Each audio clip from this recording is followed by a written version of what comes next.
The Houston Police Department's administrative building was opened in 1950.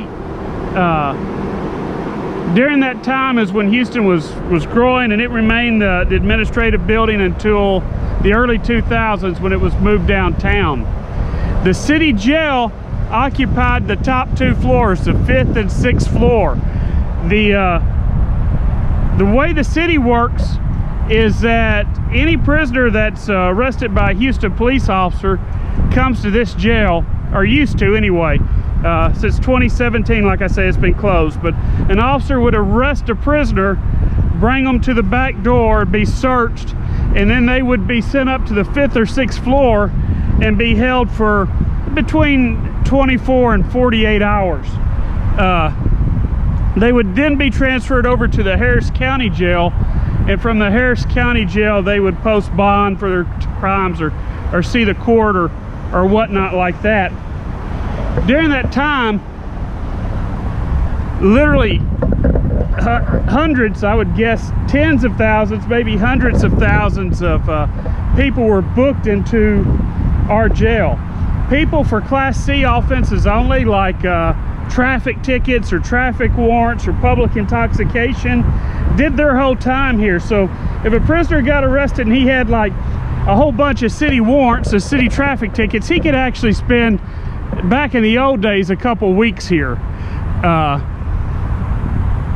Many of these people that got arrested were in poor health. You were picking up the bums off the street, or the homeless people now, or people that were extremely intoxicated. And generally about 3, 4, 5 people a year would die in the jail here. We're going to go talk to one of the jailers today, and he's going to talk about some of the strange happenings that he has seen while he was working the Houston Police Department jail here. Without further ado, well, let's get to it.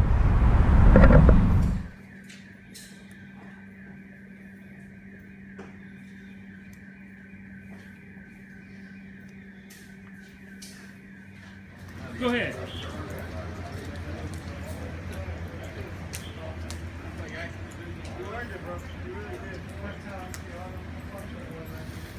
Good. We are at the men's jail on the Houston Police Department's jail. We're going to be interviewing one of the former jailers today to protect his identity. We'll just call him Nemo. Is that okay? That is okay. Okay. You used to work at this jail? Yes, I did. About how many years did you work at this jail? I worked from 2008 to 2013. So about 5 or 6 years you worked in here. So you got pretty intimate with the jail. You want to walk us through here to the left and like show us what there used to, on this floor right here, this floor held like 176 prisoners. Just about. Yes. And these are the mechanisms right here. This is how y'all open and close the doors? Yes, there's two types of mechanisms, the electrical part, and if that fails, we have the manual. You pull the lever, turn it, you see, select. Yeah. There you go. And that just opened the door. That's electrical. Look at that. The electrical part. And then release all doors. Okay, so this would be like one of the, I guess there's three housing floors. Okay, if we go in here, we see to our left here is like where the boss man, the lieutenant and captain, he would go monitor everything so he wouldn't get spit on and all that kind of stuff when he walked by. Secure walkway. This is where y'all fed the prisoners here? Yes, this is the day room. In this day room, we have the showers, the restroom, pretty much, where they do their business. So there's not a whole lot of privacy in here where... None at all, pretty much. None okay. And when you say day room, there was no TV, there was no radio or anything in here, was there? From what I was told back in the day, there was. At one time there was a TV, but the time you worked here, there never was? No. And this is, you take a shower here in front of God and everybody. Do they have like female jailers and stuff walking around here? Yes. So they would just see like everything when they come. Everything. What would a typical lunch consist of? A cold meal, pretty much. A sandwich, either bologna and 2 slices of cheese if you were lucky, with a lot of mayonnaise. First-hand experience. I've had their lunches. they had here, they're pretty good. The cold sandwich, an orange, a juice box, and if there was any extras, some cookies. Okay. Yeah. Yummy. Yum. Okay, so then we come back here, and then like the actual housing deal where they would sleep would be back here, right? Yes. Cell number 2, you Okay. see it has a plexiglass. This is where the spitters and some of the combative prisoners would go. Okay. You would have like a lot of people try to fight or be drunk and disorderly while they were here? The drunk ones, yes. But not so much as that they just want to be left alone. So we would, as soon as they get to the day room, they find a corner, they go to sleep. This one, of course, this will be for the combative prisoners, the ones that really were the ones that were fighting. But a lot of times all we do is handcuff them, secure them, handcuff them, and then put them on the mat that you see right here. They'd be in here handcuffed or shackled? Yes. Would they be shackled to just themselves or anything? Just themselves. They'd be just in here handcuffed? Yes. Would they be hog-tied? Hogtied. What's hogtied? Oh, hands behind their back and their legs shackled? We try not to. Okay. We tried not to because that was a lot of paperwork and stuff like that. Okay. And this right here would be like if you were just like the drunk, this would be the cell that you would get? This would be the typical jail cell that you would be put into for many reasons. All you get is this metal frame, and if you're lucky you get at least a clean one, very clean one, and a blanket. People pretty much use their restroom right in front of everybody else. Oh yeah, there's graffiti everywhere.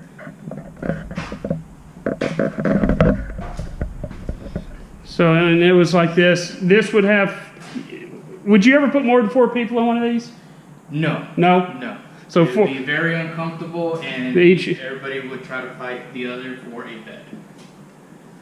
And we did not want that. So up here past this food cart, most of them would eat their meals in here? No, they eat them in that day room. Okay. So we get past the food cart here. We're getting close to the end of this row. There's like a little key card here, and you would walk by here every 15 minutes or so, and you would be required to, and you'd scan the key. Just like this? So that somebody would give you a record that, yes, you're making your rounds, and as you walk down here, you would check on people. Yes. So you came to B, I guess this is 10, isn't it? Cell 10? 13. Huh? B13. Oh, what a number, 13. So you came here one night, and what did you see? Well, when I was doing my 15-minute interval check and everything, no, I'm sorry, it was during roll call. When I was doing roll call, I had everybody in that first cell. And in that first cell, we go down a list. We call everybody's name. We call their prisoner number. Make sure to check off that they're here. There was one in particular, can't remember his name. He did not answer. He was not responding. So closed everybody off in that room. And I went and checked cell by cell, each cell, make sure if they try to hide underneath or if they had a blanket over them or something, check everything. And as soon as it came back all the way to the very end, there was one male in here. And you see up here, he had tied his blanket to one of the bars. And of course, you see how, I'm going to try to jump up here. Ain't no workers' comp if you fall. I know. Okay. He had tied one of the blankets that he has received, that every prisoner receives to keep themselves comfortable in the cold.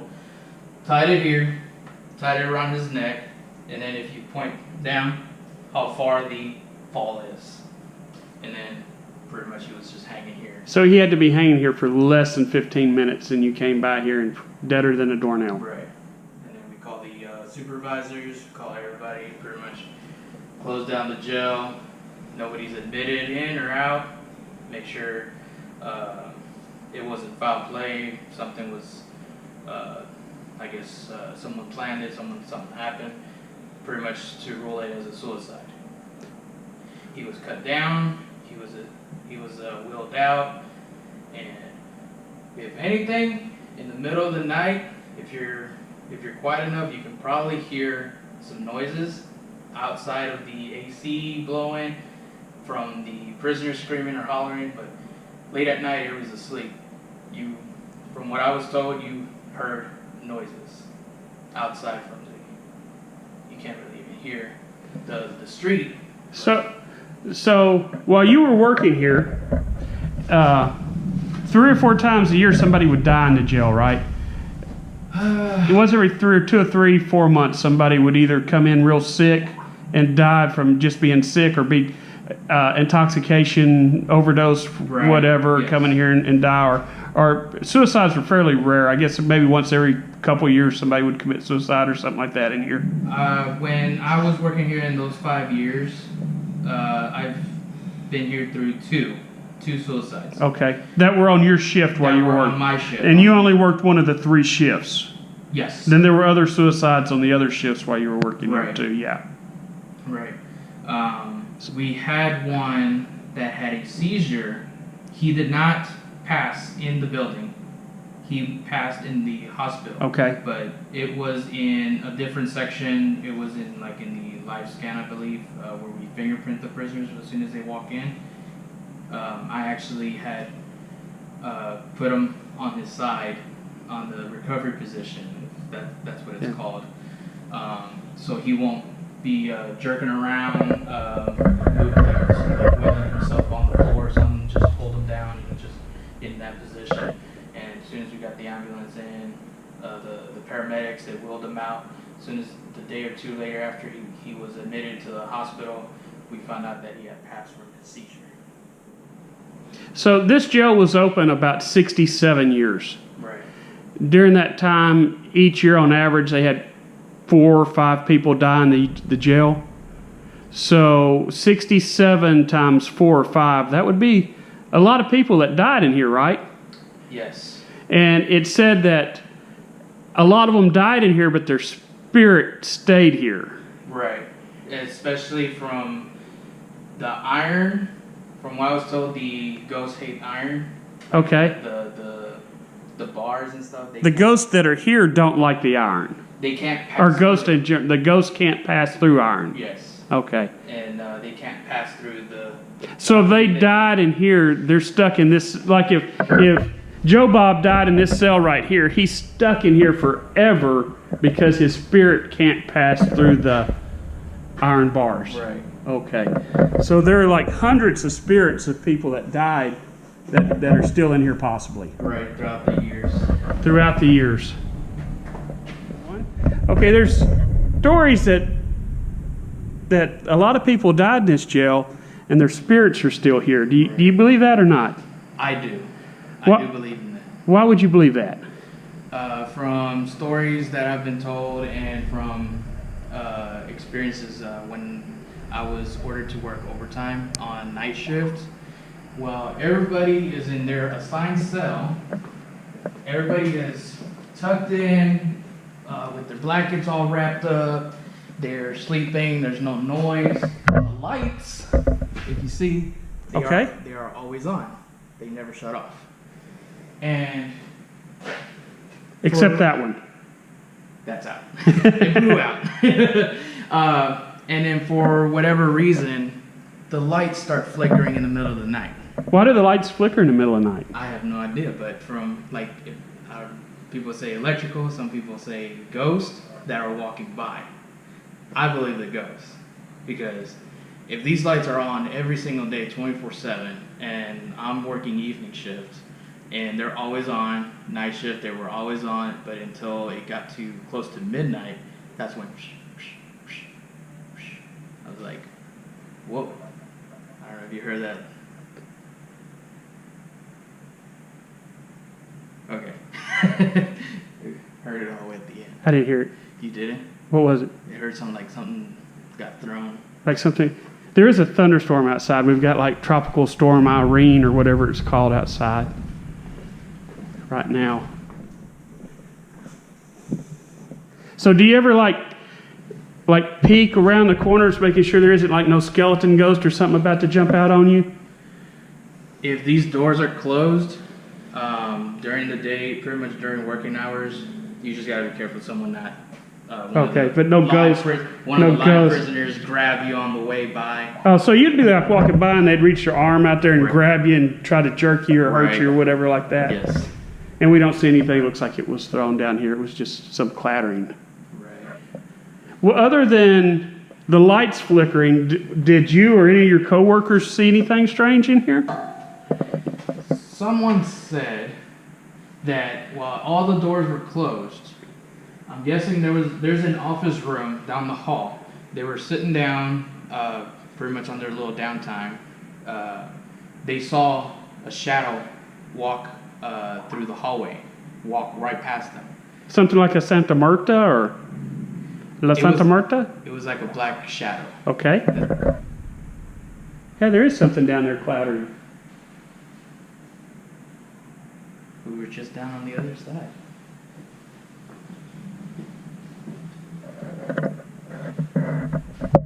Maybe y'all can see the ghost. We can't see it from through the bars. But there's something down there clattering, and everything is blocked off where you can't get back there right now.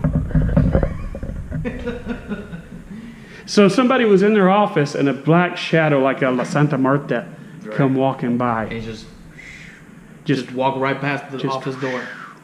Yes, they made that look. And then what'd they do?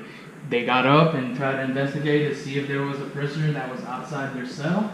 They went and checked all the cell doors. All the cell doors were completely closed. Everybody was accounted for. They don't know what it was or who it was. Was there anybody that heard like the noises we were just hearing, or any voices, anything like that from ghosts, or any lights, or any that you heard somebody seeing here? From people from overnight. So most of this happened on the night shift? Night shift mostly. Night shift mostly. So the overnight people would say that they saw or heard a lot of stuff. Such as? They've seen shadows, they've heard noises outside of the ordinary. They felt a cold, really sharp coldness on them, and from what I was told on that, it's that a spirit touched you. A spirit touched you and it made you feel cold? Yes. And that would happen a lot on nights? Yes. And what kind of noises would they hear? Unusual footsteps, like if everybody's already asleep, everybody's down for the night, you start hearing footsteps. So they would be like standing, let's say, here, and they'd be hearing walking down the hallway here, and there would be nothing there. Right. Then, like, if you were to look straight ahead, there was a story that someone was doing the arraignment. They stood right here. They looked straight ahead. And they saw a shadow walk past. Like a shadow of? Santa Muerte. Like a person's shadow? Like a figure of a person. And it just walked right across there, like through the wall, or? No, through the walkway. The person standing here in front of the arraignment court. Okay. They used to have you'd stand with your feet right here. Yes. And they'd have a camera and they'd have a TV and you would talk to the judge and give your plea or whatever like that in here. That's what he means by arraignment. But so they were standing here and the shadow walked from right to left and just disappeared. Right. And it was... The officer came to investigate, and all the other officers were at their assignment. One was doing roll call over here. Another was doing roll... This is the secure walkway, by the way. Okay. It's open for right now. Okay. But this door is usually closed all the way, so no one can get in and out. And another officer was doing roll call and everything. The shadow was apparently walking from this hallway into this office. Nobody was in this office at that time. Everybody was at their assigned hallway doing their... You know what? I just heard somebody hit one of the access cards. You did? Yeah, did you hear the beat? And it's just us up here. The building's closed, and I just heard one of the access cards go off. Hear it? Oh, that's the elevator. Oh, that's the elevator. That's the elevator, I guess, because the elevator's not functioning anymore. Okay. This is the old lineup room where they did lineups. The people that were the victims would sit out here on one of these chairs, and they would bring a group of 6 suspects and line them up 6 in a row along here, and then they would say, "Number 3, step forward and say, 'I want all your money.'" And then number 3, step up and say, "I want all your money." And then the next person would stand up like that. And this is where they did lineups. But today's lineup is rigged. We only got one Nemo in the lineup room, so that was him. What do you got to say for yourself, Nemo? Okay. Reporting for the Weird Desk U.S., I'm Charlie Starks.